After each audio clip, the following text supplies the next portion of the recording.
반갑습니다.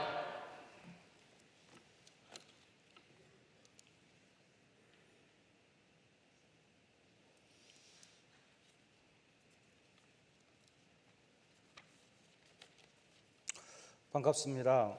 저는 조금 전에 목사님께서 소개해 주셨듯이 기독교 영화 감독입니다.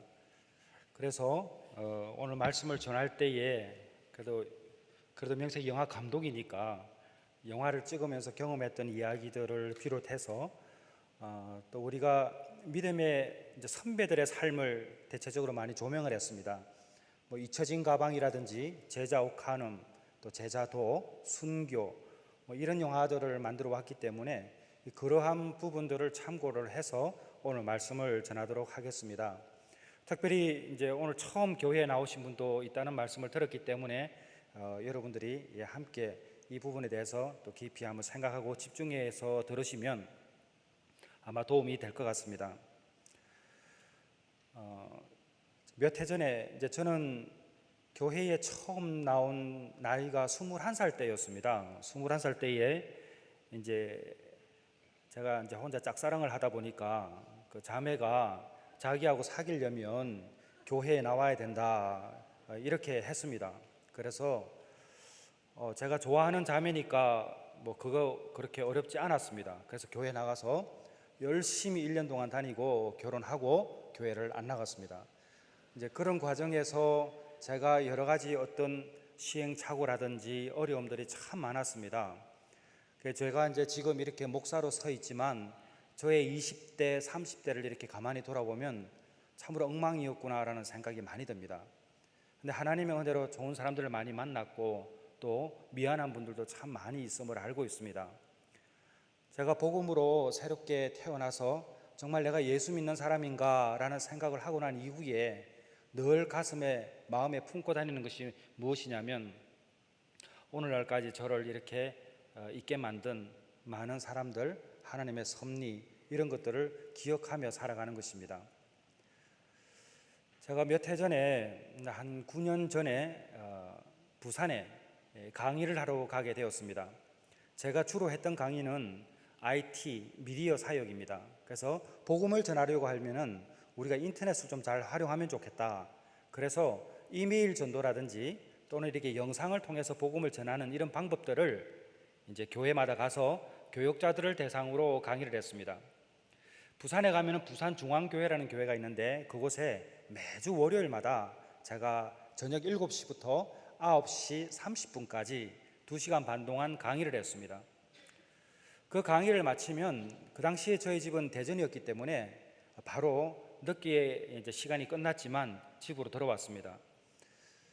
근데 하루는 오늘 강의를 마치면 내일 다시 이제 목포 극동방송에 그 채플 인도가 있어가지고 그 아침 예배 인도가 있어가지고 그 길 가야 되기 때문에 대전에 왔다가 다시 목포로 가는 것은 무리가 되어가지고 어쩔 수 없이 그날은 부산에서 바로 목포로 향했습니다. 남해 고속도로를 타고 한참을 가는 동안에 아마 아시는 분은 잘 아시겠지만 섬진강 휴게소를 만나게 됩니다. 그 섬진강 휴게소에서 잠시 쉬었다가 새벽이 5시쯤이 좀 지나서 다시 차를 몰고 바로 목포로 향했습니다. 한참을 가다 보면 나주 초입 부분에 남천교라는 다리가 있습니다. 그 다리에 물안개가 너무나 예쁘게 펴 있어서 제가 그 물안개를 잠시 보고 가려고 그 강 길가에 차를 이제 세우고 한참을 물안개를 바라봤습니다. 그리고 생각하기를 어떻게 생각했냐면 내가 여기 다시 지나갈 일이 있을까 이런 생각을 했습니다.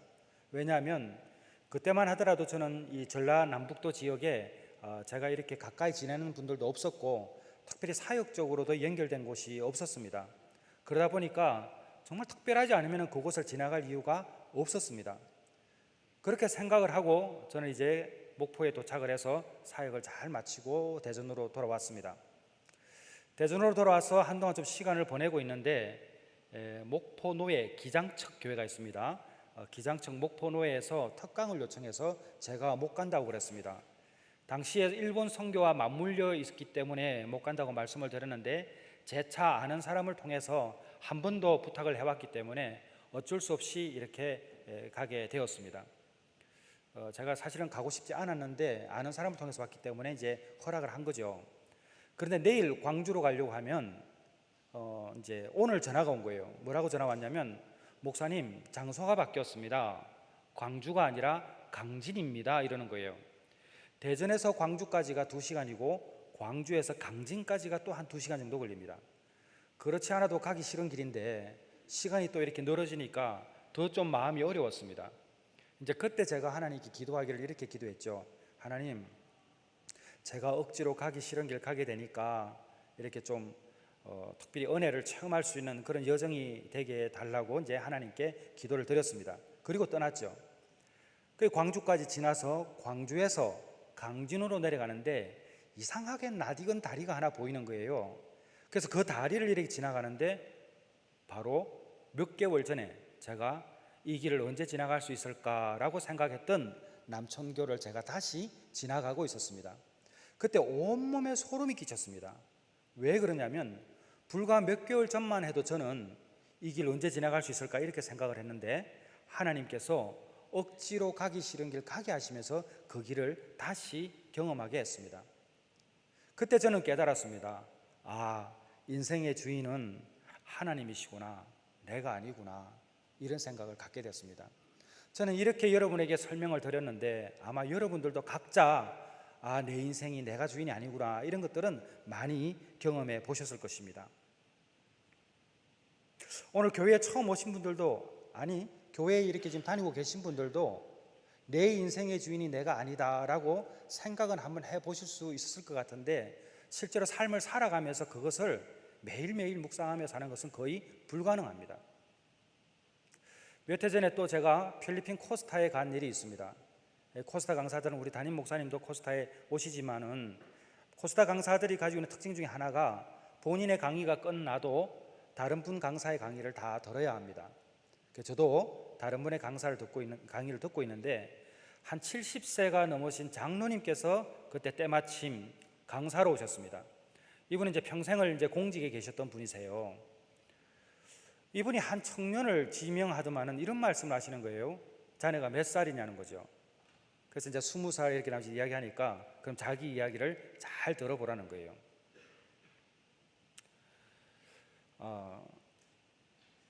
이 형제가, 제가 좀 쉽게 설명을 드리겠습니다. 우리 형제가 예를 들면 이제 20살이라 했을 때에 제가 저 형제에 대해 이렇게 말하는 거예요. 형제가 오늘 내가 말하는 이야기를 잘 들으면 지혜를 소유하게 된다고. 왜 그러냐면 만약에 저 형제에게 제가 이렇게 말하는 거예요. 여기서 서울을 가는데 이렇게 경인고속도로를 타고 가면 오늘 사고가 나가지고 굉장히 밀린다니까 그쪽으로는 가지 말고 국도를 타고 가라고 이야기할 거예요. 그럼 이 형제는 아마 제 이야기를 믿으면 국도로 가겠죠.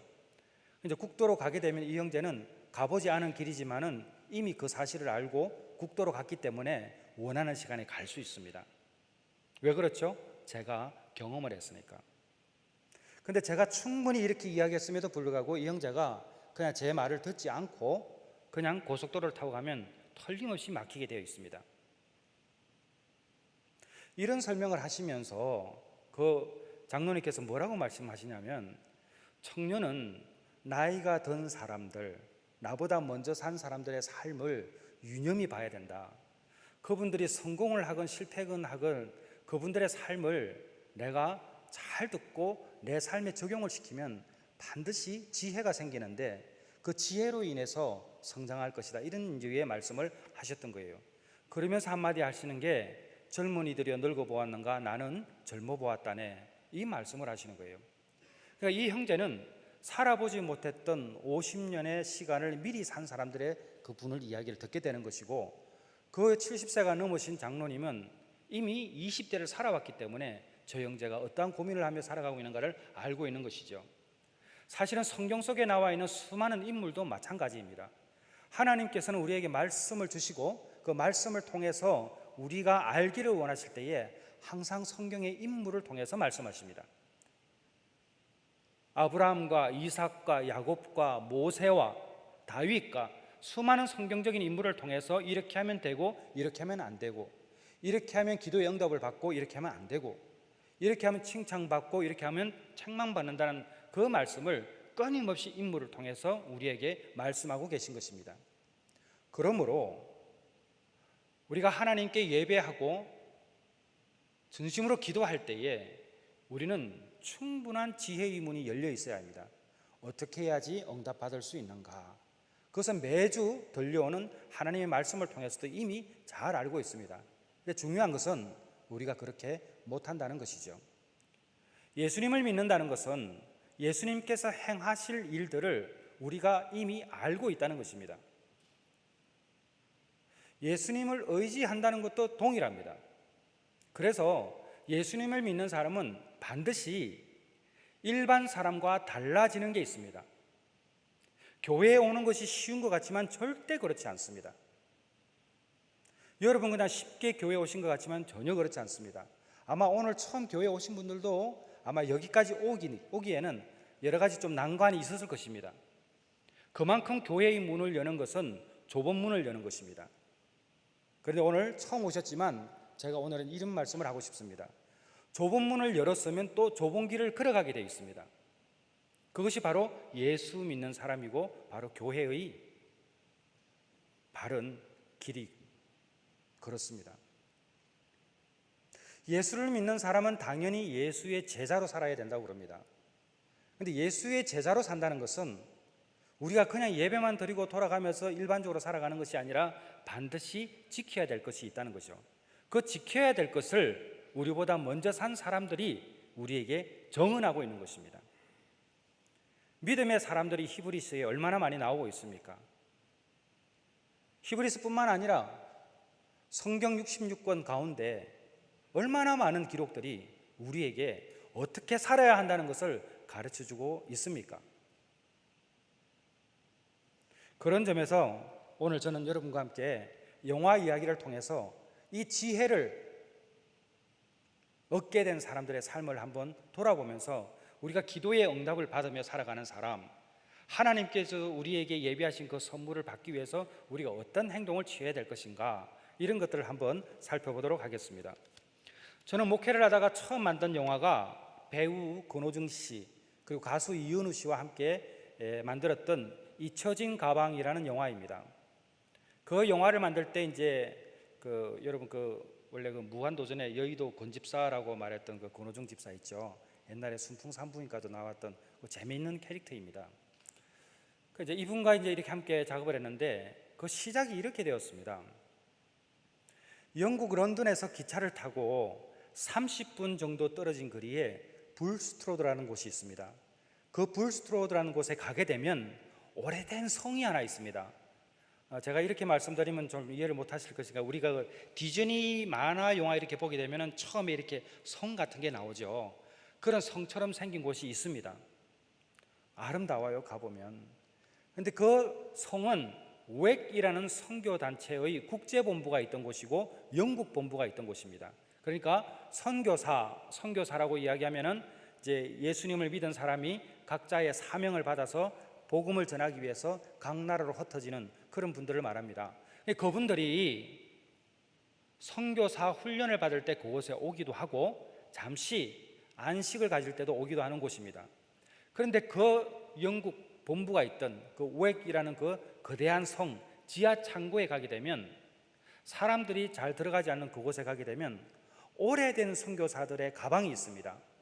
그 가방은 먼지를 자욱히 머금은 채 짧게는 10여 년, 길게는 7, 80여 년 동안 돌아오지 않는 선교사들을 기다리고 있는 가방들입니다.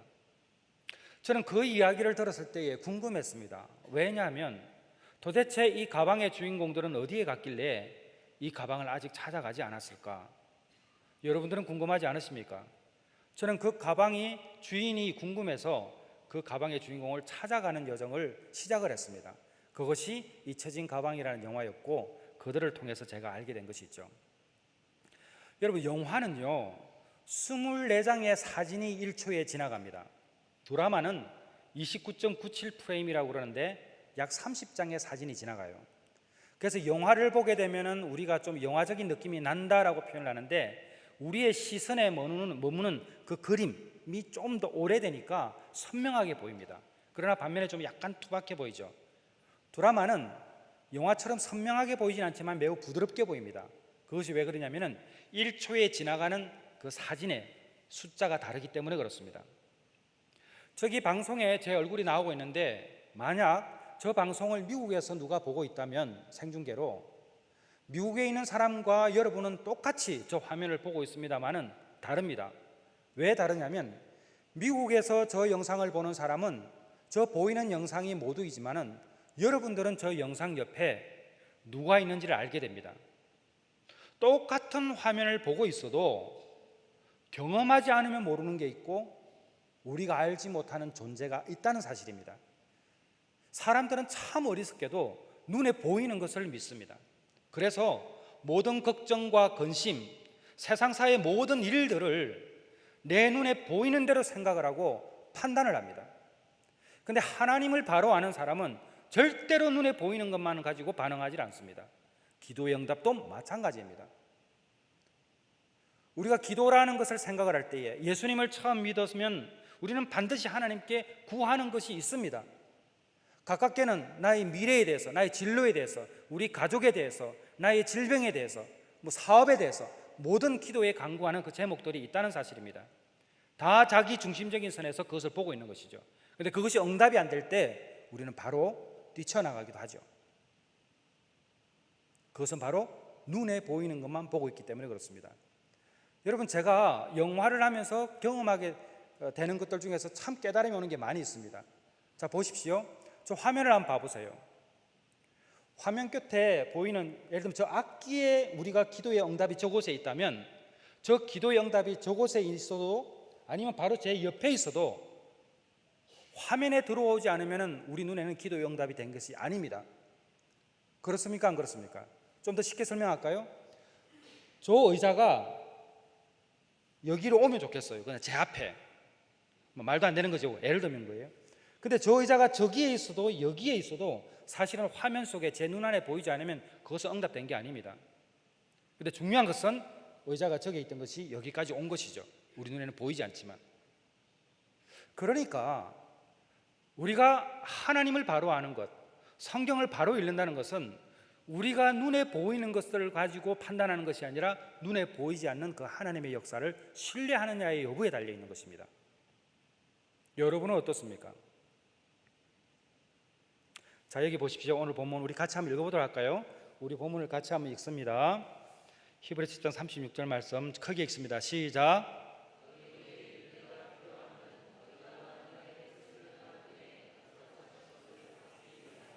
예, 우리에게는 인내가 필요합니다. 인내가 필요한데 너희가 하나님의 뜻을 행한, 우리가 하나님의 뜻을 행한 후 하나님께서 반드시 약속하신 것을 주시는데 우리가 행하면서 기다려야 돼요. 하나님께서 주시기를. 그러니까 중요한 것은 우리가 기도하면 하나님께서 응답하시는데 너희에게 인내가 필요하다는 거예요. 너희가 하나님의 뜻을 행한 후에 약속하신 것을 주시는 것입니다. 그럼 하나님의 뜻은 어떻게 나타나는가? 우리 프레임에, 우리 눈에 보이는 것을 보게 되면 하나님의 뜻이 잘 보이지 않습니다. 여러분 보십시오. 신앙이 없으면 타락한다. 그렇지 않습니다. 신앙이 없으면 배교를 하죠. 신앙이 없으니까. 사명을 잃어버리면 타락합니다. 잘 들으셔야 됩니다. 신앙이 없으면 타락하는 게 아니고 신앙이 없으면 배교하죠. 근데 사명을 잃어버리면 타락합니다. 그러니까 우리 시선에서 바라보는 것만 바라봐서는 우리의 사명을 찾기가 쉽지 않습니다. 왜냐? 인간의 죄성 자체가 자기중심적일 수밖에 없습니다. 디모데후서 3장 1절에서 5절까지의 말씀을 보게 되면 하나님을 사랑하는 것보다 나를 더 사랑하는 것이 마지막 때에 일어나는 현상이라고 정확히 표현하고 있습니다. 그런데 이 세상이 아무리 교회를 조롱하고 비판한다 할지라도 아직도 이 세상에는 예수님을 잘 믿는 목회자와 평신도들이 얼마나 많은지를 모릅니다. 근데 우리는 잘 보질 않아요. 우리는 스스로의 비교 대상을 굉장히 낮추어 놨습니다. 왜 그런가? 내가 위로받기 위해서. 제가 사역이 영화 감독이기도 하지만 중독 사역을 하고 있습니다. 그럼 게임 중독에 깊이 빠져있는 친구들을 만나서 상담해 보면 옆에 있는 애도 많이 하는데 왜 나만 갖고 그러냐는 거예요. 그럼 제가 이야기합니다. 그럼 너는 저 옆에 있는 공부 잘하는 애는 왜 비교 안 하느냐? 똑같거든요. 우리가 사명을 발견하기 위해서는 우리가 마땅히 해야 할 일을 발행하기 위해서는 우리보다 잘하고 있는 사람들을 봐야 돼요. 그분들의 삶을 보고 우리가 도전을 받을 때에 우리는 한층 더 하나님의 섭리하심을 잘 볼 수 있고 그 기도 응답을 반드시 받을 수 있다는 것입니다. 앞서 말했던 우엑이라는 선교단체의 선교사들을 제가 만나러 다녔으면서 아프리카를 가기도 하고 또 다른 나라들도 이렇게 가기도 했습니다. 우리가 제일 처음에 많은 어떤 책이나 또 다른 어른들의 삶을 통해서 우리가 매번 들었던 게 있습니다. 제가 오늘 이 교회에 와서도 조금 전에 저기 보니까 코람데오라는 단어가 눈에 보였습니다. 여러분, 코람데오 잘 아시겠네요. 하나님 앞에 서 있는 우리의 모습이죠. 우리가 하나님 앞에 서 있다라는 생각을 늘 가지고 살아가는 것이죠. 저는 제가 20대, 30대에 20대에 처음으로 예수님을 믿고 나서도 정신을 차리지 못했습니다. 막 살았습니다. 그러다 보니까 지금 돌아보면 얼마나 후회하는지 모릅니다. 왜냐하면 그때 저는 교회를 다님에도 불구하고 하나님의 말씀을 한 번이라도 제대로 이해하려고 노력한 적이 없었습니다. 그냥 관계 속에서만 머물러 있었지, 분명히 교회에 나오면 예수를 믿는 사람은 당연히 예수의 제자로 살아야 한다는 그 의무감을 가져야 하는데 오늘날의 그리스도인들은 그 의무감을 가지려 하지 않는다. 이 말이 꼭 저에게 해당되는 말이었습니다.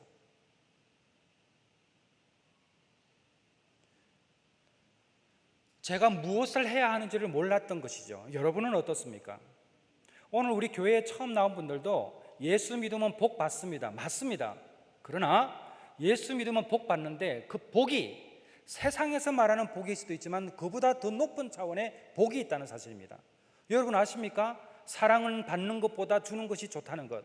그 줘보지 않은 사람은 절대 모릅니다. 그것이 얼마나 좋은지를. 똑같습니다. 여러분의 사명은 무엇입니까? 혹 사명이 없기 때문에 교회를 다님에도 불구하고 불신자처럼 살아가는 것은 아닙니까? 그래서 우리가 하나님의 뜻을 행하기 위해서 제일 먼저 갖춰야 될 자세가 무엇인가? 그것은 바로 코람데오의 자세입니다. 사진 한 장, 1번 사진 한 장 한번 띄워주시겠습니까? 여러분, 이 사진이 무엇이냐면 저기 이제 중국 땅 용정이라는 곳 있죠. 거기 다음에 명동이라는 곳도 있습니다. 아마 여러분들 시인 윤동주 씨를 아십니까? 그 윤동주 시인은 크리스천입니다. 윤동주 시인의 외삼촌이 목회자입니다.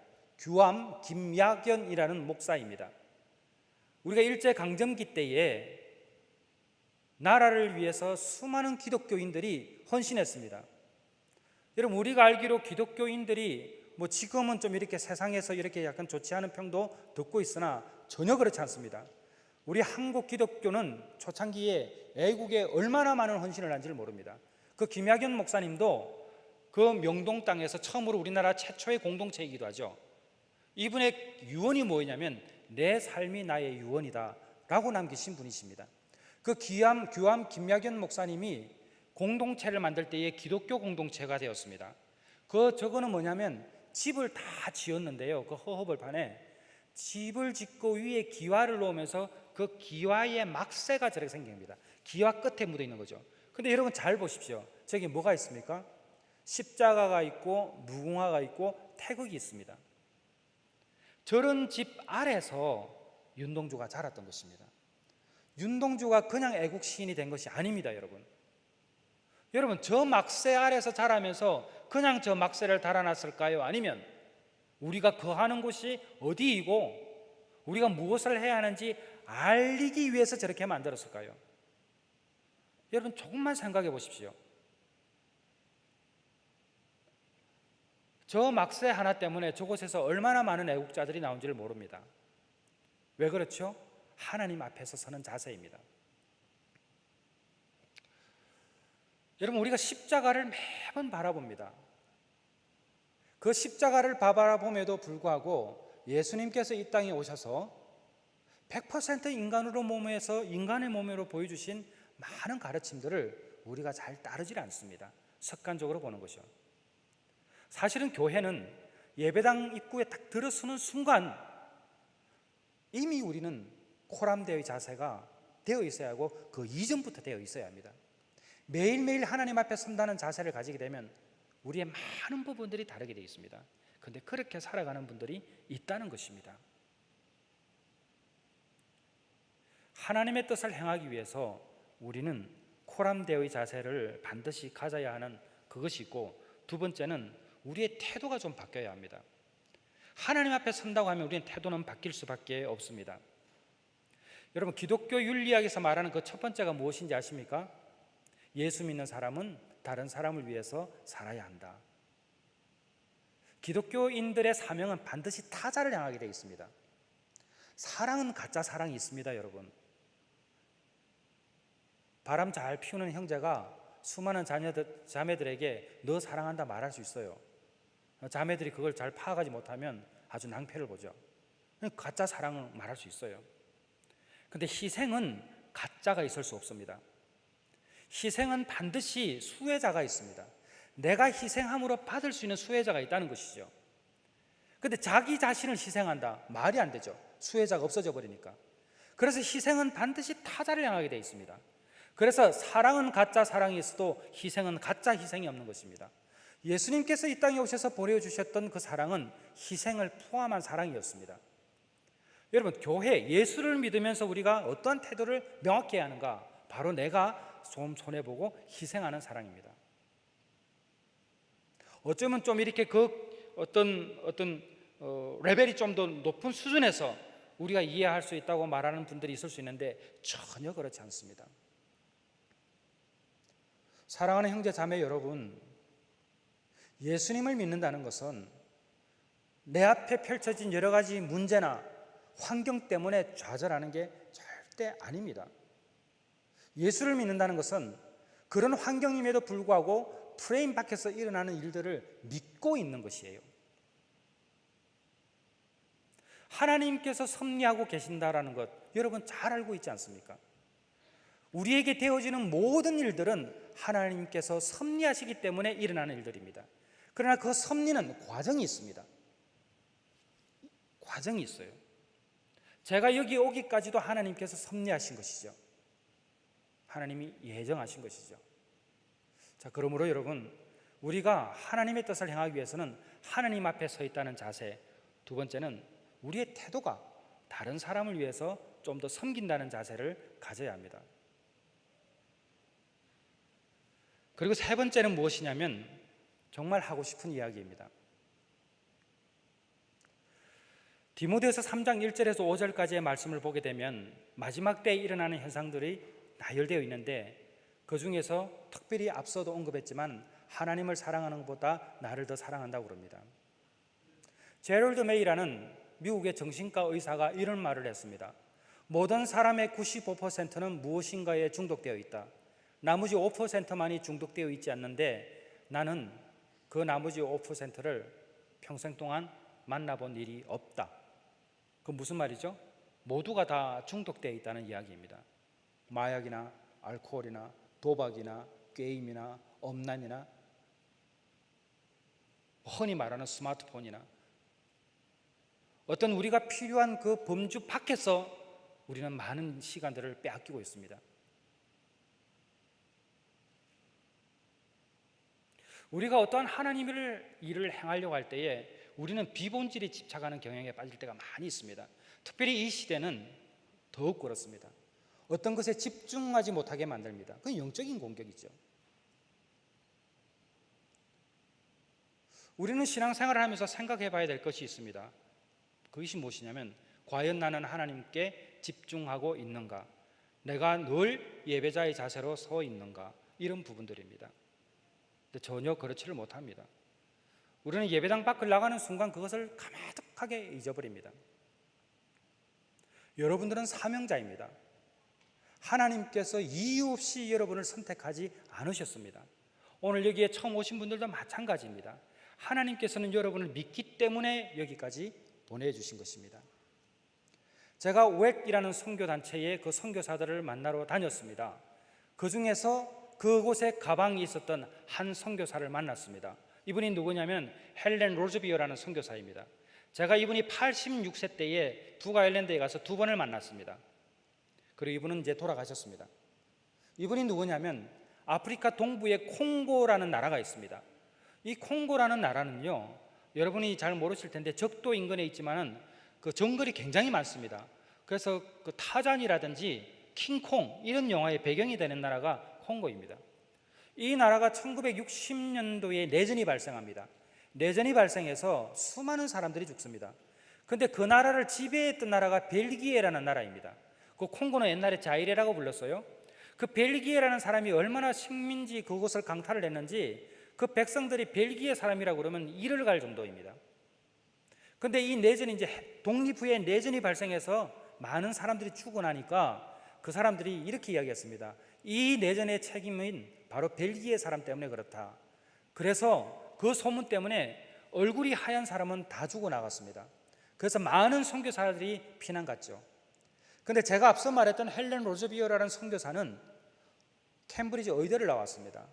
이분은 28살에 헌신해서 평생을 싱글로 사면서 아프리카에서 그 사람들을 위해서 사랑을 베풀었습니다. 그런데 이분이 그곳에서 사역을 하다가 아프리카인들에 의해서 잡히게 되고 피난을 제때 못 가가지고 성폭행을 당합니다. 그리고 자신의 동료들이 모두가 다 순교를 당하는데 뭐 장기가 꺼내어지고 토막으로 이렇게 나누어지고 뭐 이루 말할 수 없는 비참한 모습으로 죽어가는데 불과 50여 년 전의 일입니다. 오래된 일도 아니에요. 그 모습들을 보면서 헬렌 로즈비어는 거의 6개월 가까이 그 정글 한가운데 그 숲이 우거진 그 한 평도 채 안 되는 그 감옥 속에서 매일매일 죽음의 상황에 직면했습니다. 제가 그분을 만나서 질문하고 싶었던 것이 있었어요. 그게 뭐냐면 이 가방의 주인공이기도 하지만은 사실은 제가 목회자로서 예수를 믿는 사람으로서 이 처음에 이 신앙, 소위 오늘 우리 말씀에 비유하자면 하나님의 뜻을 잘 지켜나가기 위해서 우리가 어떻게 하면 좋으냐, 이 질문을 드리기 위해서 그분에게 찾아갔던 것입니다. 그런데 신앙생활을 하면서 이것을 유지하기가 너무 힘드니 어떻게 하면 좋습니까? 라고 질문을 드렸습니다. 그랬더니 헬렌 로즈비어 선교사는 저에게 이렇게 말씀하셨습니다. 패스터 김, 그 처음 마음을 잘 간직하기 위해서는 기도를 많이 하고 말씀을 계속 봐야 됩니다. 근데 제가 재차 질문을 했어요. 선교사님, 너무 힘들면 기도도 안 되고 말씀도 안 보입니다. 아마 이거 잘 이해하실 것입니다. 정말 극심한 고통에 한번 빠지게 되면 기도 안 됩니다. 말씀도 안 보입니다. 그래서 제가 다시 질문을 드렸어요. 그렇게 했더니 이 헬렌 로즈비어가 86세 되신 이 여성 선교사가 자세를 고쳐 앉으면서 저에게 이런 말을 했습니다. 완전히 바꾼 다른 말씀하셨는데, 패스터 김, 내가 앞서는 대충 이야기하신 거죠. 그러나 대충은 아닌 것 같아요. 과거 이야기를 하시는 거예요. 자신이 성폭행을 당하고 매일매일 총을 겨루고 죽음의 유업을 가할 때, 내 동료들이 죽어나갈 때에 그 감옥에 있는데 하나님께서 어느 날 개인적인 거예요. 자기 개인에게 질문을 하더랍니다. 헬렌, 너 이름에도 불구하고 나를 사랑하느냐고. 그러니까 헬렌 로즈비어는 그랬답니다. 하나님, 그럴 수 없어요. 하나님이 기뻐하시는 일을 하기 위해서 여기까지 왔고, 정말 하나님도 아시다시피 얼마나 제가 이렇게 열심히 했습니까? 근데 제 동료들은 죽어나가고 저는 이렇게 고통에 빠져 있는데 하나님 입장을 한번 바꿔놓고 생각을 해보세요. 하나님 같으면 감사할 수 있겠어요? 이렇게 다시 질문했답니다. 그랬더니 하나님께서 다시 질문하시더래요. 그럼 헬렌, 내가 너를 믿고 있는 거에 대해서는 감사할 수 있겠니? 그때 헬렌 로즈비어는 바로 그 자리에서 엎드렸답니다. 하나님, 죄송해요. 저를 믿어주셔서 감사해요. 하나님 사랑한다는 이야기 하는 거예요. 헬렌 로즈비어는 저에게 이렇게 설명을 했습니다. 지금까지 자신이 알기로는 그 당시에 내가 하나님을 믿는다고 생각을 했는데 하나님께서도 나를 믿고 있다는 사실에 너무 놀랐다는 거예요. 수많은 사람들이 그러한 어려움이 있을 때에 다 도망갈 텐데 나만은 그 일이 있음에도 불구하고 끝까지 하나님께서 맡기신 일을 감당할 수 있는 사람이라는 것을 믿고 저에게 허락하신 고난이라면 하나님, 저를 믿어주셔서 감사해요 한 거예요. 자, 여러분 잘 들으세요. 저도 그 이야기를 들으면서 지금까지 사역하고 있습니다. 제가 힘들 때마다 하나님이 오죽하면 나를 믿어주셨을까 이 생각합니다. 그러면 절대 포기가 안 되는 거예요. 여러분, 우리가 기도의 응답을 받기 위해서는 우리는 인내가 필요한데 하나님의 뜻을 행하는 그 과정 가운데 인내입니다. 그런데 그 과정 가운데 남편 때문에, 때로는 아내 때문에, 때로는 우리 동료, 예를 들면 가족 때문에, 아니면 사랑하는 사람 때문에, 나의 직장 때문에 얼마나 어려움이 많은지 모릅니다. 저는 이렇게 잠시 여러분에게 설명을 했지만 사실은 말하지 못하는 그 고통 때문에 하나님이 없는 것처럼 느껴질 때가 얼마나 많은지를 모릅니다. 어쩌면 오늘 교회에 오신 분들도 마찬가지입니다. 오죽 답답하면 이 교회에 나왔을까요? 오죽 답답하면 하나님을 한번 찾아볼까요? 그럴 수 있다는 거예요. 그런데 우리가 예수님을 믿으면 반드시 알아야 될 것이 있는데, 하나님께서 여러분을 믿기 때문에 상황들을 허락하시는 거예요. 그럼에도 불구하고 여러분이 그것을 굳건히 이겨내면 하나님께서 그 믿음을 보시고 내 믿음대로 될지어라 응답해 주시는 것입니다. 오늘 우리 교회에 나오신 분들은 여러분의 가정을 위해서 여러분이 대표적인 믿음의 주자인 거예요. 어쩌면 여기에 이미 교회에 다니고 있는 분들은 여러분을 믿기 때문에 여러분에게 하나님께서 말씀하시고 교훈하시는 거예요. 그리고 어떠한 상황에서도 내가 너를 믿고 있는 것에 대해서 잊지 말라고 말씀하시는 거예요. 그 성경적인 인물이 누가 있습니까? 하나님이 자랑하시는 분이 하나 있지 않습니까? 욥 보십시오. 하나님이 자랑하지 않습니까? 욥을 믿기 때문에.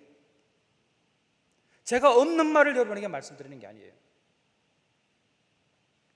너희에게 인내가 필요하면 하나님의 뜻을 향한 후에 그 약속하신 상급을 받기 위함이라. 여러분도 하나님을 믿지만 하나님도 여러분을 믿고 계십니다. 그것을 꼭 기억해 나가시면 여러분의 기도 제목이 달라지고 어떤 어려움이 있어도 여러분이 인내하며 나갈 수 있습니다. 신앙이 없으면 배교하지만은 사명을 잃어버리면 타락합니다. 여러분 꼭 기억하십시오. 여러분의 사명이 무엇입니까? 그 사명을 여러분이 아시면 끝까지 인내하며 하나님의 응답을 두 눈으로 확인하시길 바랍니다. 우리 하나님은 반드시 말씀하시는 것을 지키시는 분입니다. 공은 누구에게 넘어왔는가? 우리에게 넘어왔습니다. 저와 여러분이 그 깨달음을 간직한 채 이 세상을 살아가면 좋겠고, 오늘 교회에 나오신 분들도 하나님께서 여러분을 지명하셨고 하나님도 여러분을 믿어주시기 때문에 오셨습니다. 그러므로 여러분 이곳에서 이렇게 하나님과 깊은 교제를 나누시면 여러분이 보았던 그 프레임에서 벗어난 눈에 보이지 않는 그 프레임들을 경험하게 되실 것입니다. 기도하겠습니다. 하나님 아버지 감사합니다. 오늘 주셨던 말씀처럼 저희가 인내하게 하여 주시옵소서. 예수님의 이름으로 기도드렸사옵나이다. 아멘.